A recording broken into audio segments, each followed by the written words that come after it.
এই সালাউদ্দিন দাসের স্বীকার করার উপায় নেই। প্রিয় বন্ধুগণ, রাজনীতি করে মানুষের কল্যাণ সালাউদ্দিন আলমগীর পরাজিত হতে আসে নাই। বেশি শক্তি না দেখানো, বাহু শক্তি বেশি শক্তি দেখালে বাসাইল চৌকুবের মানুষ প্রত্যেককে এখান থেকে বিদায় করেছে। আমি চাই না কেউ এখান থেকে এইভাবে বিদায় হোক। আর যারা বড় বড় পদে আছেন আপনার মতো, তারাই এই দেশ লুণ্ঠন করে, সাধারণ মানুষকে লুণ্ঠন করে না। কোন লোক যদি বিনা মামলায় বিনা কারণে জেল খাটতে হয়, সেটা সালাউদ্দিন আলমগীর প্রথম খাটবে। রাষ্ট্রনীতি আপনার জন্য কোন লোক যদি বিনা মামলায় বিনা কারণে জেল খাটতে হয়, সেটা সালাউদ্দিন আলমগীর প্রথম খাটবে। শুধু একটি মাত্র ক্যান্ডিডেট সখীপুর বাসাইলকে মানুষকে ভোট কেন্দ্রে না যাওয়ার জন্য উৎসাহিত করতেছে। কেন উৎসাহিত করেন?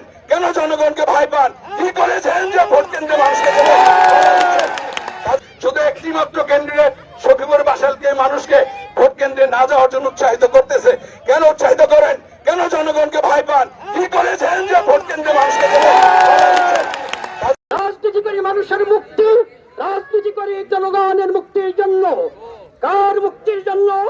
আজকে আপনার জনসাধারণ আমরা নেমে এসেছি কার জন্য? আপনারা জানেন আমাদের টাঙ্গাইলাতে দুটি থানা না, বাসাইল এবং সখীপুর। ভোটারের দৃষ্টিকোণ ভোটে চান নাই, তাই ওনাদেরকে এখনো বাঁচতে দিয়েছি আমরা। আমি